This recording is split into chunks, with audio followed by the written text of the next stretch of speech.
Gravando agora, vamos colocar aqui a apresentação de novo. Dinheiro, Sexo e Poder, 2 meses, 9 aulas, e a gente vai fazer uma introdução sobre esses 3 temas agora, tá bom?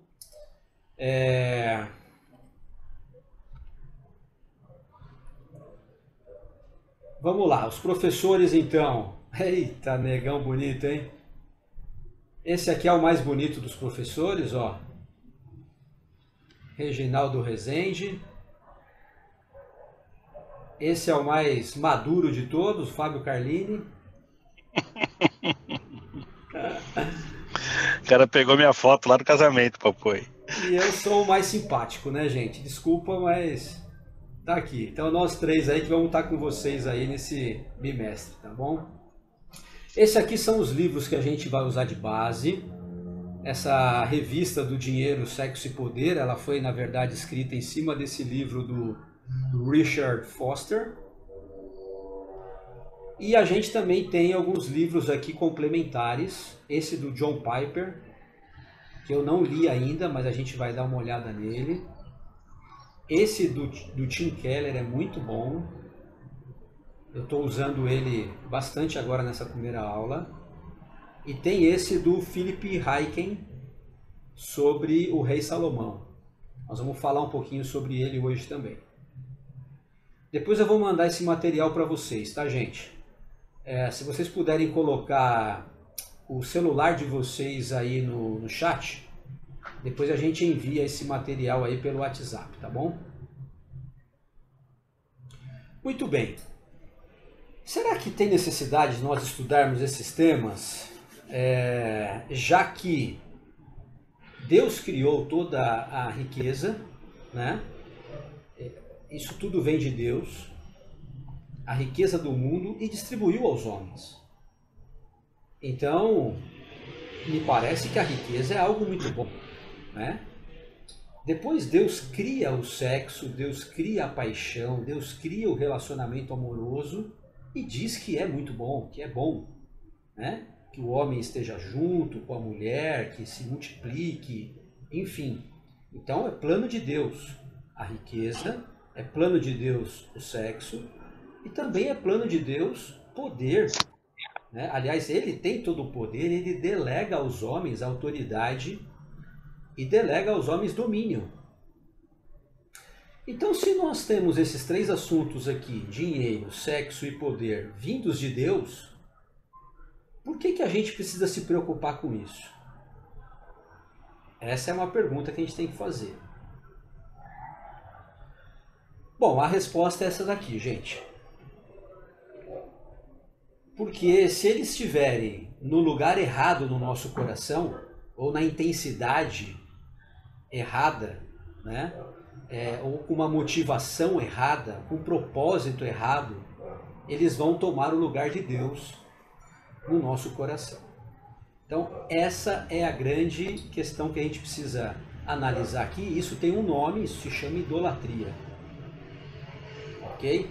Eu trouxe alguns conceitos aqui para a gente entender realmente o que é idolatria e o que é servir a um ídolo, tá?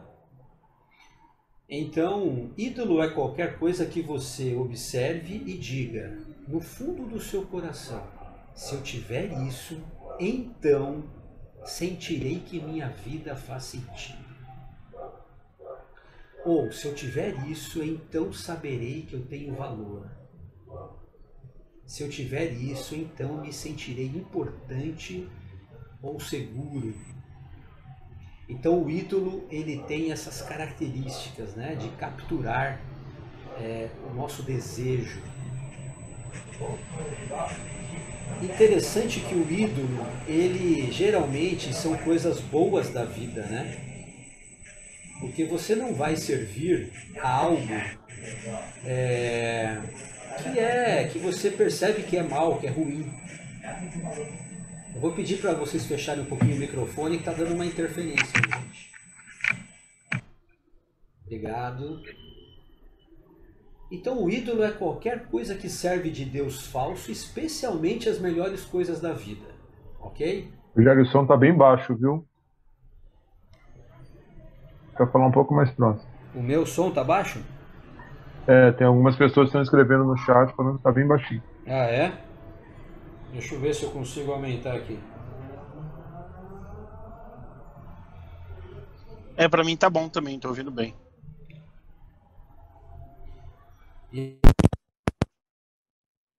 Melhorou ou não? Ficou ótimo. Ficou melhor? Ok.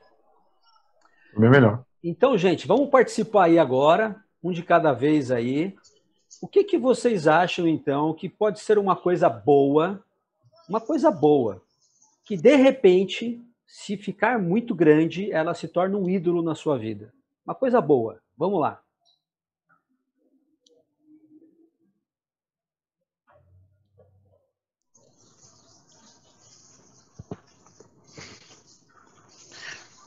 Uma casa.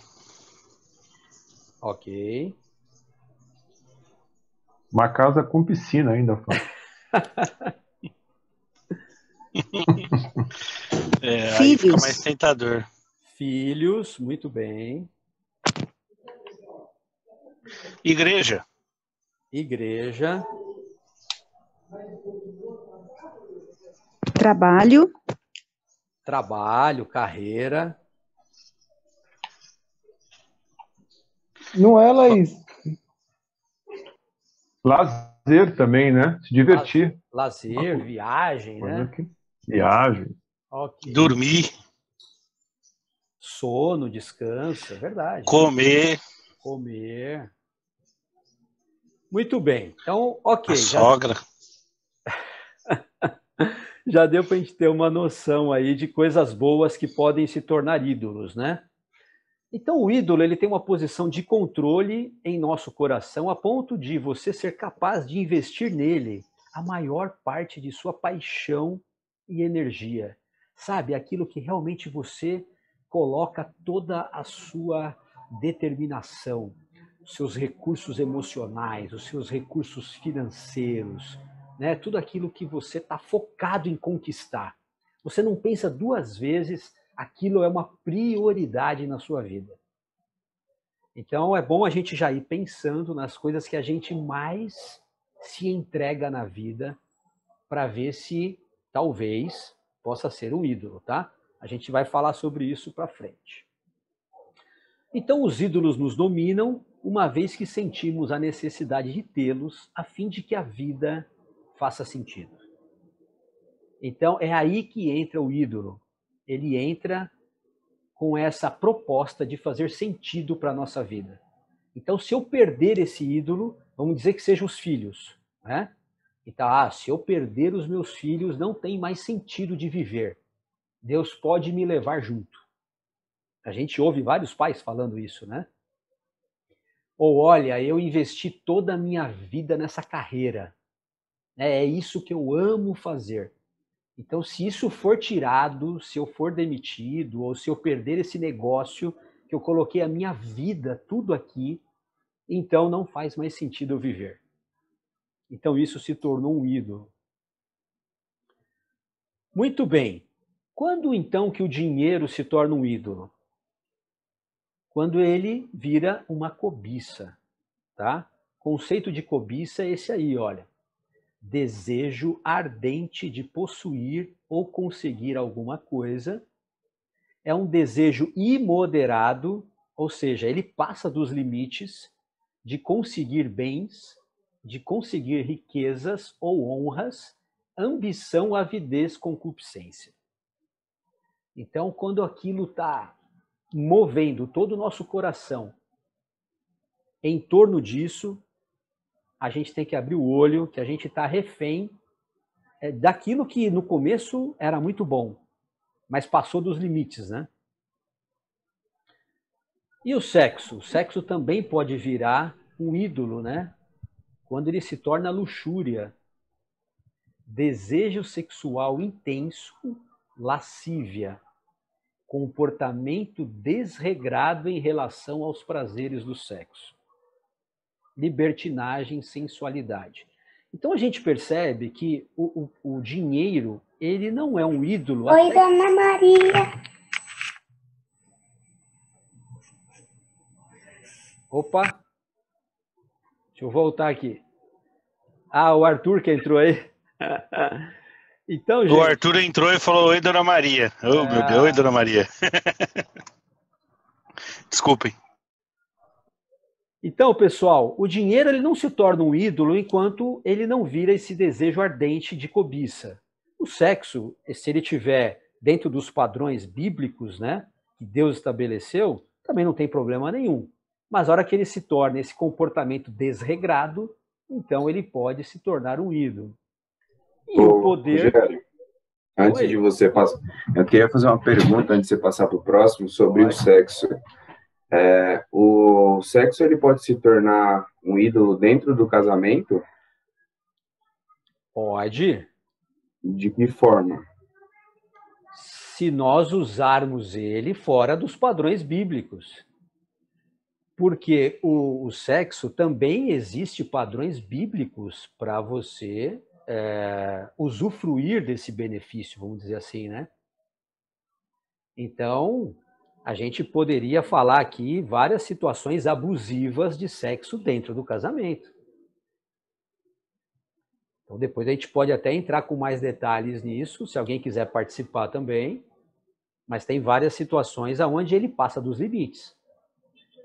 Quando um dos parceiros exige, né, que o outro faça coisas que não estão combinadas, por exemplo, dentro de uma relação madura, né? Ou quando um dos parceiros coloca no relacionamento o sexo como o fator principal do relacionamento, e não pode ser. Então tem várias situações que ele pode se tornar um ídolo, né? Show, valeu, mano, obrigado. Beleza. E o poder ele não é ruim, desde que ele esteja, né, no lugar dele. Mas quando ele se torna uma ambição, esse forte desejo de riqueza, de poder, de honra, de glória, de cobiça, anseio por alcançar um objetivo a qualquer custa, né, obter sucesso, então isso vai tomar o seu coração de uma tal forma que você vai ficar todo dentro de uma teia que vai cada vez te levar mais ao poder. E esses ídolos, eles são insaciáveis, gente. Quanto mais dinheiro você tem, mais esse ídolo vai querer que você tenha. Quanto mais sexo você tiver desregrado, né, fora dos padrões, mais ele vai te oferecer e mais você vai consumir. Quanto mais poder você tiver, mais você vai buscar. Você nunca vai ficar satisfeito. Porque qualquer ídolo do seu coração, ele é insaciável. A gente vai falar sobre um pouquinho disso aí ao longo das aulas, tá bom? Bom, não é à toa, isso não é novo, né? Todas as culturas têm seus ídolos, tá, gente? Todas as culturas. Tanto ocidentais quanto orientais, antigas, modernas. Todas as culturas têm seus ídolos. A gente poderia falar aqui de ídolos individuais do coração humano e poderíamos falar de ídolos coletivos, de nação, né? Muitas vezes a própria nação é um ídolo, né, para as pessoas. Eu trouxe aqui os 3 exemplos aqui da mitologia do panteão greco, né, greco-romano. Depois, com Roma, eles têm outros paralelos de deuses, mas não muda o foco, né? Então, Tique é a deusa da fortuna e do dinheiro para os gregos. Afrodite, que talvez seja mais famosa aí, é a do amor.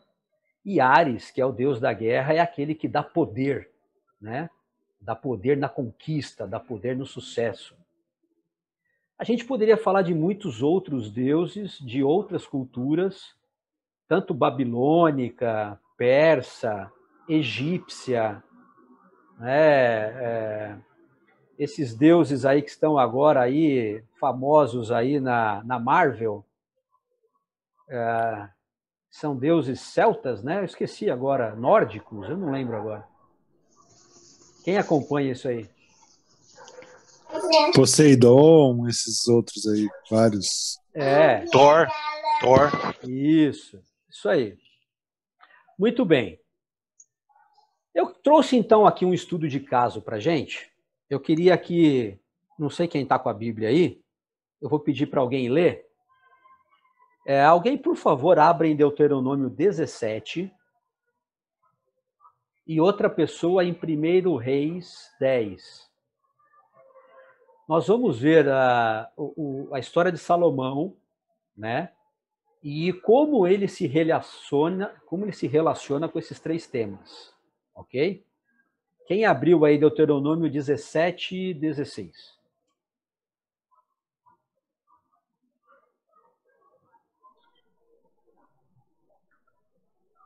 Já abri já. Pode ler, Regis. Mas ele não poderá acumular cavalos para si, nem fará voltar o povo ao Egito para conseguir mais cavalos, pois o Senhor vos disse: nunca mais volteis por este caminho. Ok. Então, esse texto aí de Deuteronômio é exatamente quando Deus determina as regras e as orientações para o povo que está sendo formado ali em Canaã, tá? Então ele traz toda essa legislação aí e ele vai falar aqui especificamente sobre o rei. Então, como o rei deveria se comportar? Então ele está falando, olha, não acumule cavalos, e cavalos é sinônimo de poder para um rei, é sinônimo de um exército numeroso, né? É sinônimo que você vai conquistar batalhas, que você vai ser forte na guerra. Então, o que Deus fala? Eu não quero um exército gigante com vocês. Eu não quero que o rei faça, né, coloque todo o seu empenho em conquistar poder. Eu não quero isso. Agora vamos ver como Salomão se comportou nesse quesito aí. Quem abriu em 1 Reis 10? Eu abri. Qual que é o versículo, Rogério? De 26 a 28. Posso ler? Pode. Salomão juntou carros e cavalos. Possuía 1.400 carros e 12.000 cavalos, dos quais mantinha uma parte nas guarnições de algumas cidades e a outra parte perto dele em Jerusalém. O rei tornou a prata tão comum em Jerusalém como as pedras, e o cedro tão numeroso quanto as figueiras bravas da Cefelá. Os cavalos de Salomão eram importados do Egito e da Cilícia, onde os fornecedores do rei os compravam. E aí, gente? O que vocês acham como Salomão lidou com isso daí? Ostentação total aqui.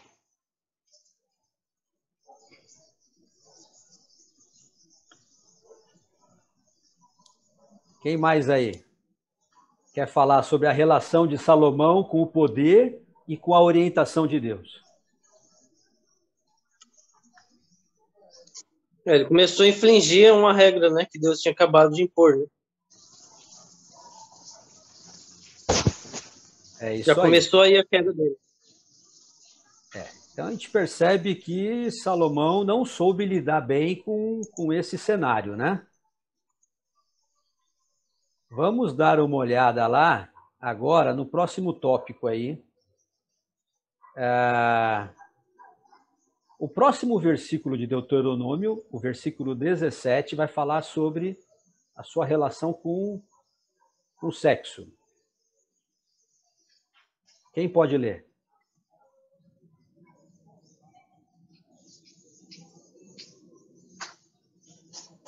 Acho que o Reginaldo já está com esse texto aberto, né, Regis?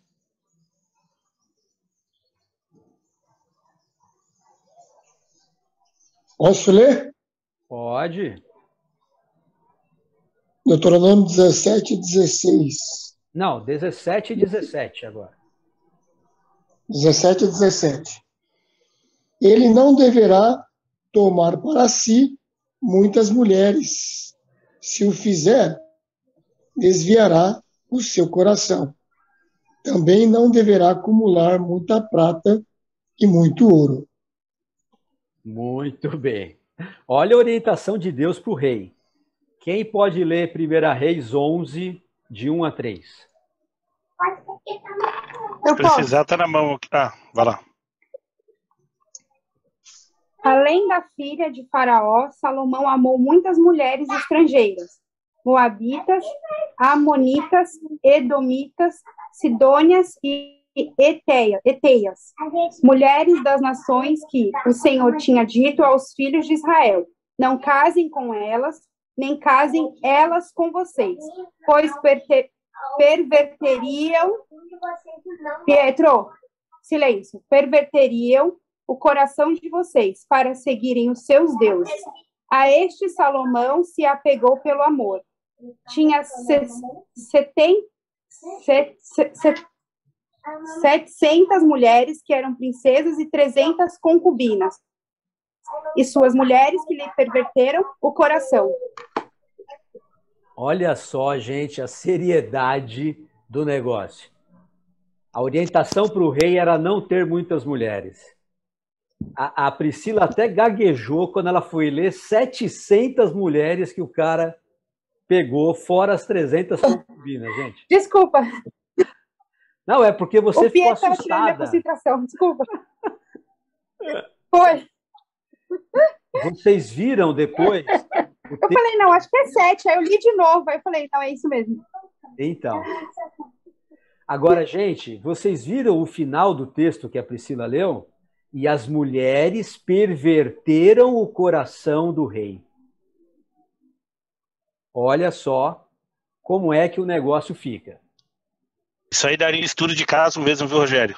Se cuidar de uma esposa já dá o trabalho que dá, imagina 700. Com 300 concubinas. Ai, ai, ai. Eu comento agora ou comento depois? Não, eu prefiro agora. Eu prefiro ser agora. Ah, eu já pinguei a bola pra ver se alguém chuta. Deixa que o dele tá guardado. A Viviane tá aí do lado. Legal. Pessoal, e aí, para fechar o estudo de caso de Salomão, como é que ele se relacionou com o dinheiro? O Ricardo leu aí o finalzinho do versículo 17, falando para os reis não acumularem prata nem ouro. Não acumularem. O propósito de Deus, gente, era que o rei de Israel fosse diferente dos outros reis. Porque os outros reis precisavam de muito cavalo, precisavam de alianças com muitas mulheres e precisavam de muita prata e muito ouro, porque isso daria o quê?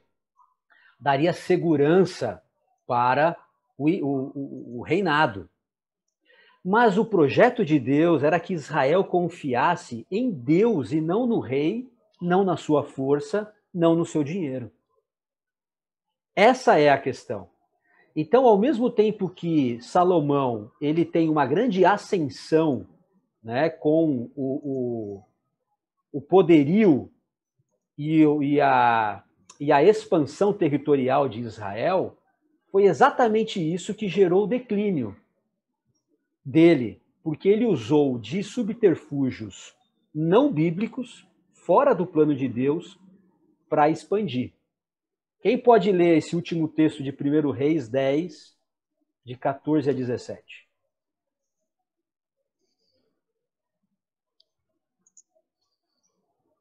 Eu posso. Vai lá. O peso de ouro que Salomão recebia anualmente era de 23 toneladas e 300 quilos.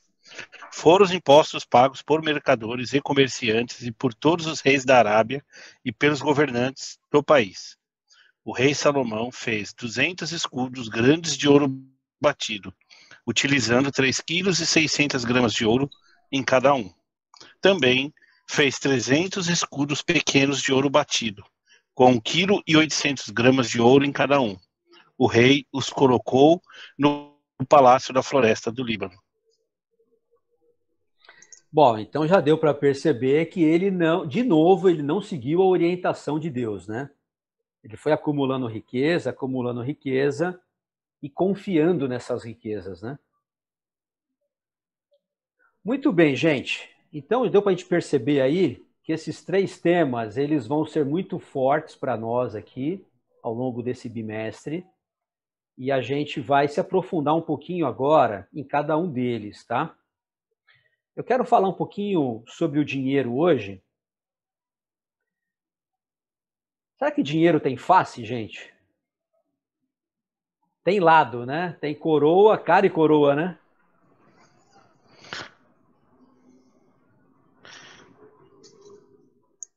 As faces do dinheiro, gente. Então eu Não trago... entendi muito bem a colocação. Explica um pouquinho melhor. Não, então, vou explicar agora. Foi uma brincadeira aqui, porque muitas vezes a gente acha que o dinheiro, ele tem só cara e coroa, né? Mas a gente vai trazer agora para o lado figurado, que são as faces do dinheiro, uma face luminosa, que é quando o dinheiro é bem utilizado, ok? Nós vamos falar sobre isso domingo que vem. Porque Deus também projeta sucesso, Deus projeta conquista, né? Não tem nada de errado em você fazer um bom uso do dinheiro e você administrá-lo muito bem. Quando ele está servindo para os propósitos de Deus, então é uma face luminosa. Nós não vamos abordar isso hoje. Hoje eu vou falar sobre a outra face do dinheiro, que é a face sombria, tá? Quando o dinheiro, ele não está sendo bem usado. Então, muito bem. Vamos dar alguns exemplos aí, gente. Quando que o dinheiro, então, pode ter essa face luminosa aí? Eu já dei uma introdução aí, né? Mas vamos ser prático aí.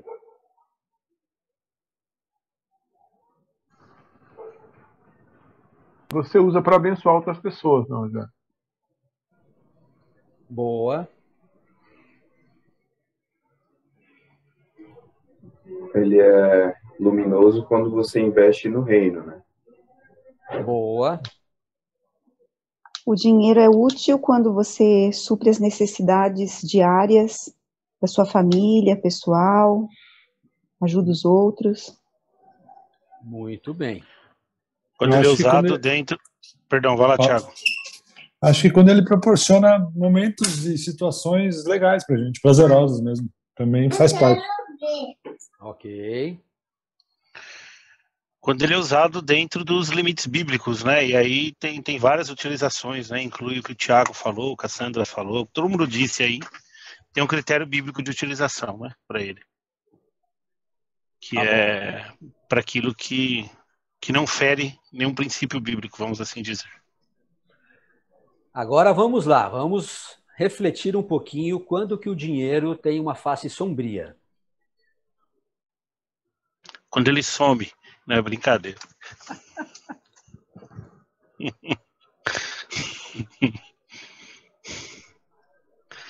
Acho que o oposto, né? De tudo aquilo que a gente falou já... Não, eu acho que a falta dele, Fábio, é quando ele some mesmo. Qualquer falta dele faz entrar um atrito grande ali. Tá. Acho também diria... quando a ganância entra no contexto aí também, né? Quando as pessoas começam a querer demais, né? Sem limites. Uhum. Ele, na minha visão, é quando ele é mal administrado também. Tá. Quando ele é usado para propósitos ruins, né? E aí pode ser vários, né? Uhum. Eu acho que quando ele é usado só para você, só para... Não sei se foi falado, porque cortou aqui para mim o que falaram anteriormente, mas quando ele é usado de uma maneira egoísta, vamos pensar assim. Tá. É exatamente isso. Vamos dar uma olhadinha na Bíblia agora. Jesus falou sobre a face sombria do dinheiro, gente. Quem pode ler esse texto aqui para nós?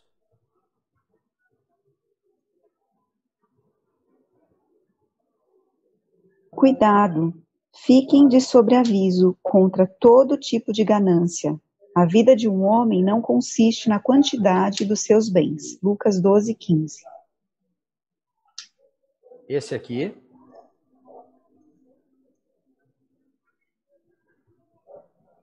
Não busquem ansiosamente o que hão de comer ou beber. Não se preocupem com isso, pois o mundo pagão é que corre atrás dessas coisas. Mas o Pai sabe que vocês precisam delas. Busquem, pois, o reino de Deus e essas coisas lhes serão acrescentadas. Lucas 19, 12, de 29 a 31. Muito bem. Não sei se vocês lembram de Lucas 12. Jesus é interrogado por um rapaz que fala assim: mestre, o meu irmão não quer distribuir a herança comigo. E aí Jesus fala: mas quem foi que me fez juiz sobre a herança de vocês, tal? E aí ele começa a contar uma história daquele cara que ganhou muito dinheiro e pensou em acumular esse dinheiro e construir mais celeiros, tal, e não pensou em usar o dinheiro de forma sábia, né? Da sua face luminosa, vamos dizer assim. E aí, essas observações aqui são após a história, né? Então, todo o capítulo 12, Jesus fala sobre essa cobiça, essa ganância, né? Essa busca por esse dinheiro aí desenfreado. Ele também vai falar, num outro texto muito conhecido, um pouquinho mais para frente: nenhum servo pode servir a dois senhores, pois odiará um e amará o outro, ou se dedicará a um e desprezará o outro. Vocês não podem servir a Deus e ao dinheiro. E olha o versículo 14, às vezes a gente não presta atenção nele. Os fariseus que amavam o dinheiro ouviam tudo isso e zombavam de Jesus. Então aqui, Lucas, que está fazendo esses relatos, ele deixa bem claro que Jesus alerta ali os seus ouvintes que o dinheiro pode ser um Deus, pode tomar o coração das pessoas, e depois ele determina ali, ele já seleciona que os fariseus já havia acontecido isso com eles. O coração deles já estava amando mais o dinheiro do que a Deus. Olha que coisa séria. Então a gente vê aí, em todo momento, gente, essa competição pelo nosso coração. O pecado e as coisas deste mundo, elas ficam rivalizando para ver qual que vai ser mais importante nas prioridades na nossa vida. Mais para frente, Paulo também vai falar sobre essa face sombria do dinheiro. Quem pode ler Colossenses 3:5?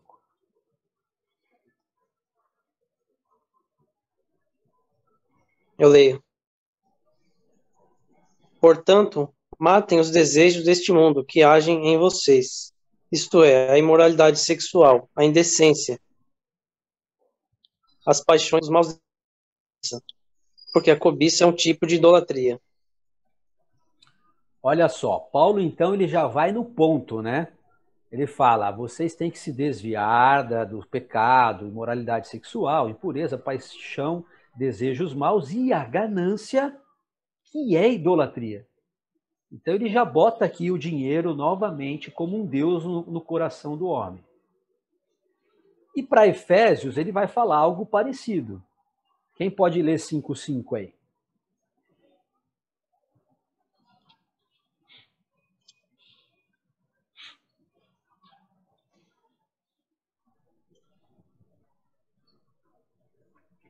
Porque vocês podem estar certos disto: nenhum imoral, nem impuro, nem ganancioso que é idólatra tem herança no reino de Cristo e de Deus.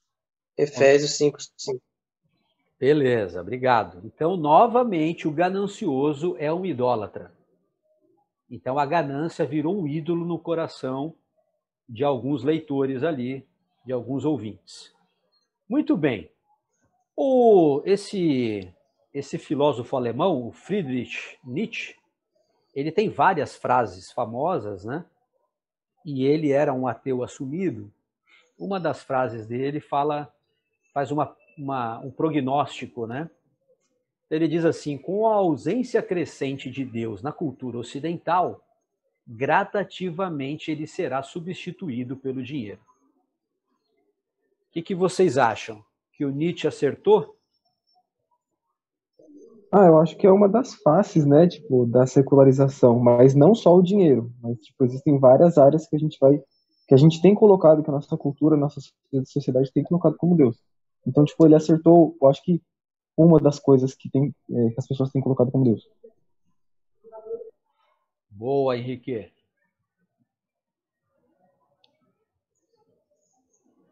Muito bem. Então, gente, para fechar esse assunto aqui de ganância hoje, eu quero dizer que ela é muito sorrateira e ela é muito perigosa. Por quê? Porque ela não mostra a sua cara. A ganância, gente, ela está sempre enrustida, ela está sempre escondida, ela está sempre usando outras roupas, tá? Ninguém chega, por exemplo, para o pastor e fala assim, pastor, meu pecado eu sou muito ganancioso. As pessoas não falam isso, né? Olha, a minha ganância pelo dinheiro está trazendo grandes problemas para a minha família. A minha ganância pelo dinheiro está fazendo com que eu rompa relacionamentos. As pessoas elas não admitem isso. É muito difícil a pessoa jogar limpo com a ganância. Por quê? Porque ela sempre vai apresentar justificativas. Entendeu? Então, vamos dar um exemplo aqui. A pessoa é gananciosa por bens e consumo, tá? Então, ela quer sempre comprar uma bolsa nova, ela quer comprar isso, ela quer comprar aquilo, e ela quer ter um carro novo. E a hora que você vai falar para a pessoa que ela pode estar sendo levada por esse ídolo, ela fala assim, não, é que eu quero dar mais conforto para minha família. Eu quero sempre comprar uma casa nova, porque eu quero dar mais conforto. Eu quero sempre ter uma roupa melhor para me apresentar melhor para o meu marido. Eu quero sempre fazer uma viagem dos sonhos, sabe, para que os meus filhos se sintam bem. Eu quero sempre dar o celular de último modelo para ele, né, para que ele fique feliz, para que gere conforto. Então a gente vai justificando muitas vezes a nossa ganância. Dificilmente a gente vai admitir que aquilo está roubando o nosso coração. E em outros momentos ela vai se camuflar até de responsabilidade. Porque um outro lado da ganância é você reter, você segurar, né? Você guardar. Aí você vai falar muitas vezes com uma pessoa que que não é generosa, que não ajuda as pessoas. Não, eu estou guardando por causa de uma eventualidade com a minha família. Eu estou guardando porque pode ter um imprevisto lá na frente. Eu estou guardando porque eu sou uma pessoa responsável. Porque eu sei o quanto é difícil ganhar dinheiro. Porque ninguém vai me dar nada de graça. Porque quando eu precisar, eu não vou contar com ninguém. Então, essa é a cabeça das pessoas. E isso vai gerando, vai camuflando o ídolo. O ídolo ele vai sempre sendo... nós vamos massageando o ego dele. Então, a gente sempre acha que está fazendo algo bom para as pessoas, mesmo sendo ganancioso. Então, eu trouxe aqui algumas formas que a ganância se manifesta de formas diferentes para a gente prestar atenção nisso. Então, muitas vezes, a ganância ela vai ser toda focada em gasto e consumo, né? São pessoas extremamente consumistas, elas precisam estar sempre com dinheiro para gastar mais, para comprar mais, para consumir mais, e quanto mais ela ganha, mais ela gasta, e aquilo é insaciável. Um outro lado é aquele que retém com medo de faltar. Acabei de falar aqui. São pessoas que vão estar sempre segurando, sempre fazendo o seu pé de meia. Ela nunca vai distribuir, ela nunca vai compartilhar, ela vai deixar de comprar uma cesta básica porque ela tem medo que isso possa faltar. Então isso tem um outro nome, é chamado de incredulidade. Você não confia na provisão de Deus, você só confia naquilo que você vê na mão de dinheiro. Você só confia na sua conta bancária. Então você vai reter. Outro vai sempre procurar ganhar mais.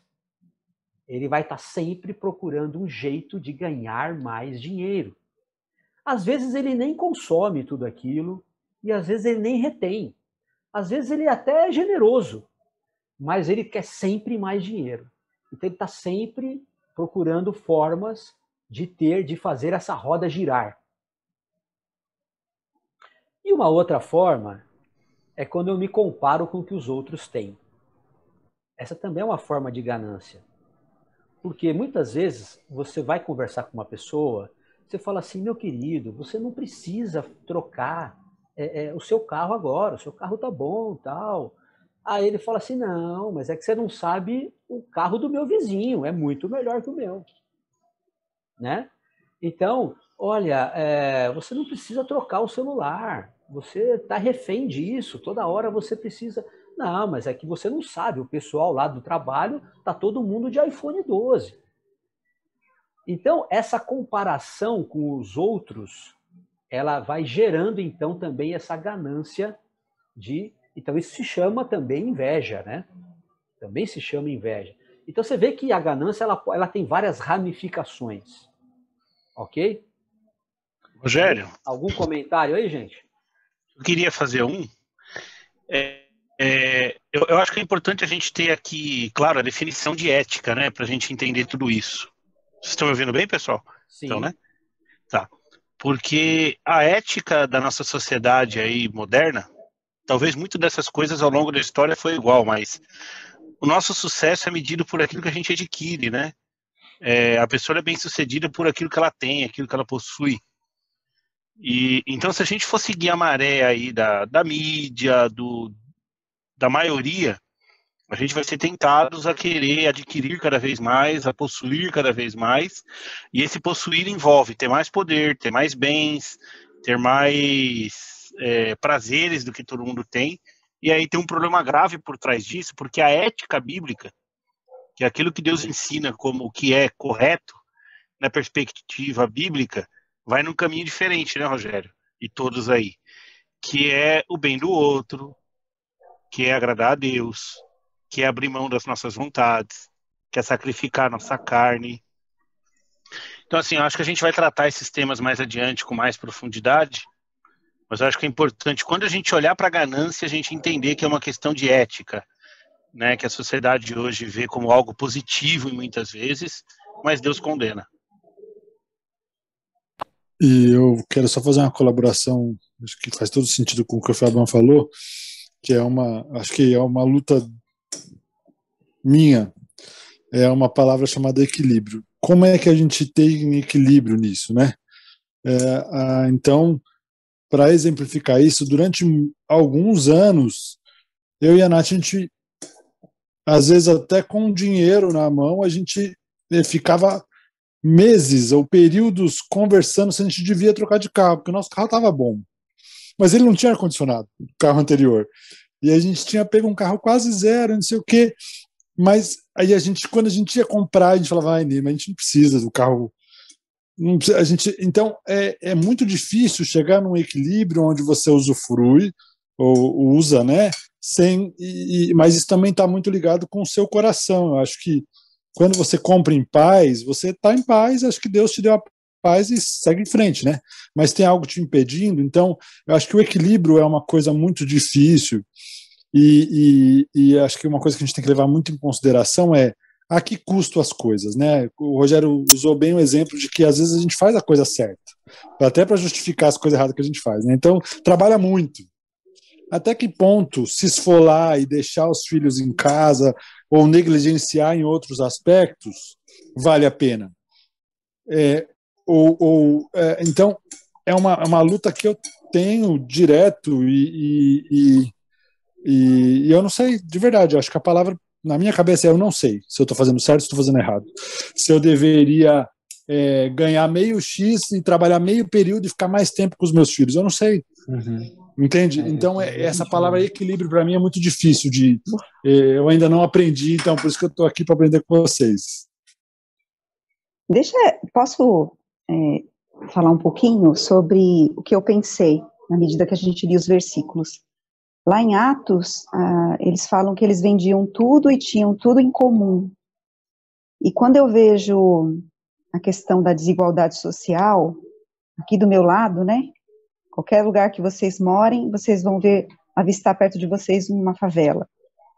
E falando de dinheiro, de ganância, eu fico pensando, nossa, nos melhores do mundo, né, na melhor opção do mundo, seria vivermos em comunidade. Eu sei que tem outras coisas para a gente pensar sobre isso, mas olhar para o próximo e ver o que eles não têm, me ajuda a pensar o quanto eu tenho e quanto eu posso abençoar, para que o dinheiro não se torne um ídolo, porque se Deus me deu a mais, eu tenho esse dever ético cristão de dividir, e de pensar nesse próximo que está tão desigual. Eu sempre penso nisso, né? Deus já falou no Velho Testamento que os reis não deviam adquirir riquezas, cavalos, poder. O que a gente vê é o contrário hoje em dia, né? Os nossos dirigentes estão pensando mais no que eles vão ganhar. E aí corrompe toda uma nação, a gente vê uma nação corrompida. Talvez se a gente pensasse menos e pensasse mais nos ensinos de Jesus, a gente vivia com bem menos e dividiria mais para ter essa igualdade, ou pelo menos uma equidade, né? Talvez um equilíbrio aí dessa distribuição de renda e não amar tanto esse dinheiro.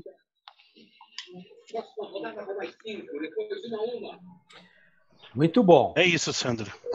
A gente entra de novo na discussão da ética bíblica e a ética secular, né? Deus pede que a gente divida, né? Mas não é o que a sociedade entende como correto. Legal, gente. Ao longo desse bimestre, a gente vai falar bastante sobre isso, tá? A gente vai caminhar aí nessa direção de como achar esse equilíbrio das coisas boas serem usufruídas sem se tornarem ídolos em nossas vidas, tá? Eu quero fechar só com o último slide. Ele é bem interessante. Se puder fechar o microfone aí, gente. Rogério, enquanto você está abrindo o slide aí, eu acho que é só mais uma reflexão. A resposta não está naquilo que o nosso coração diz. Muitas vezes a gente fala, eu vou comprar porque eu estou em paz, como meu coração diz que é bom para mim, ou qualquer decisão que eu vou tomar. E aí a gente lembrar que a Bíblia diz que o nosso coração é enganoso. Então esse não é o filtro, né? A gente vai aprender que o filtro é outro, para a gente saber quando é bom, quando é ruim, quando é excesso, quando é faltoso, né? Vamos assim dizer. Boa, boa. Ai, meu Deus. Muito bem. Eu, para fechar aqui, gente, o último slide, nós falamos até agora de ídolos superficiais, tá? E que são coisas boas. Então, dinheiro, sexo, poder. Só um minutinho, gente. Deixa eu tentar fechar um microfone aqui. Ok. Então, dinheiro, sexo, poder, família, igreja, amigos, carreira, beleza.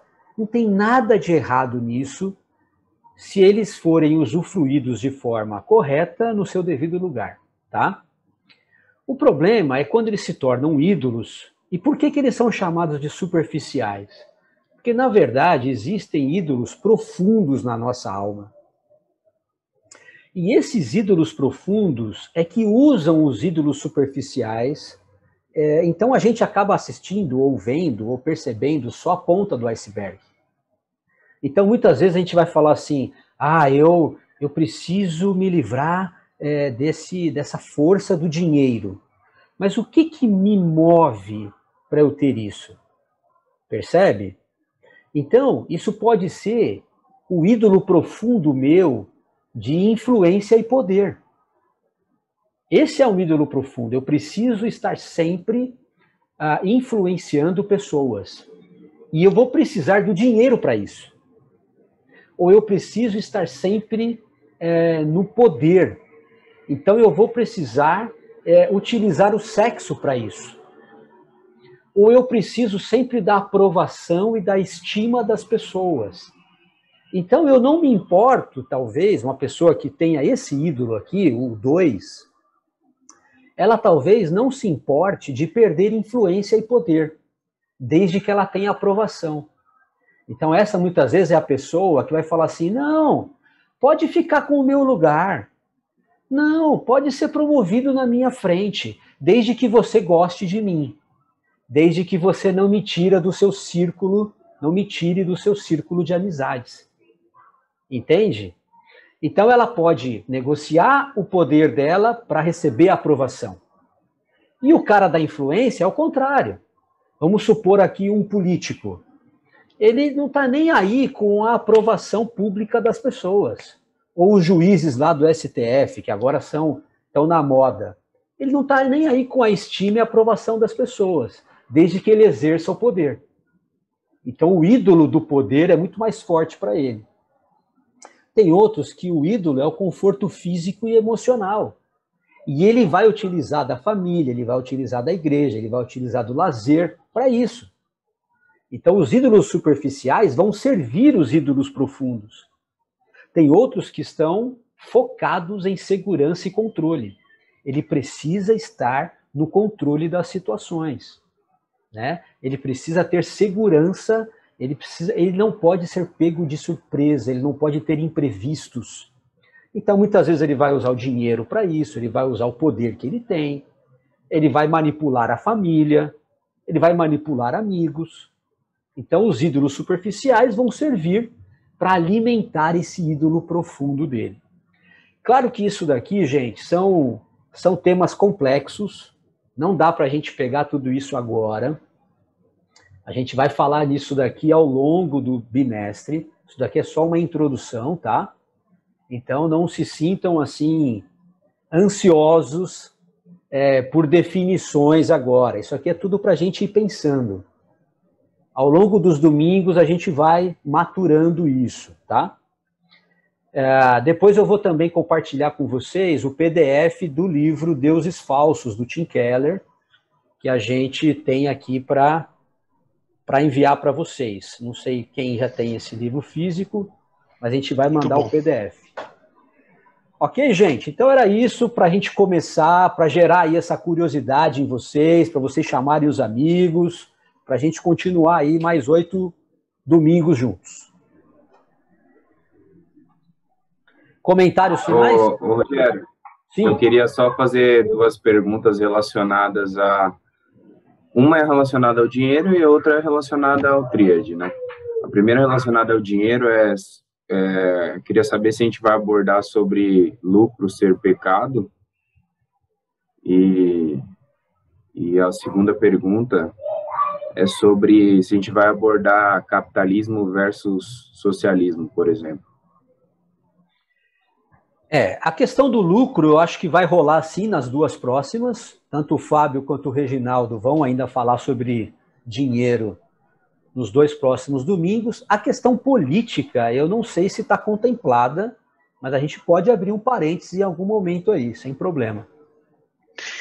E os conceitos que a gente vai fundamentar trariam respostas aí entre as formas de governo, né?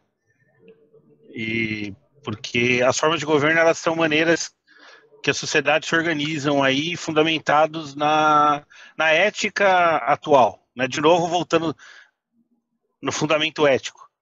Então, à luz da Bíblia, a gente consegue enxergar se o capitalismo, socialismo, ou seja lá como a sociedade poderia se organizar, é aquilo que Deus aprova.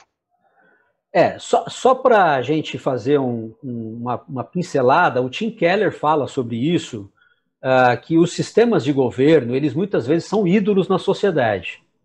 Então, tanto o capitalismo quanto o socialismo, eles podem se tornar ídolos ideológicos na cultura. Então a gente pode falar depois um pouquinho sobre isso. Mas adiantando, né? Qualquer forma de governo humana, ela tem falhas. Sim. Qualquer uma. Do ponto de vista bíblico. Gente, vamos tirar uma foto aí? Vocês conseguem abrir a câmera? Exceto o Thiago. Uma foto. Porque o Thiago tá sem camisa, gente. É melhor ele fechar a câmera.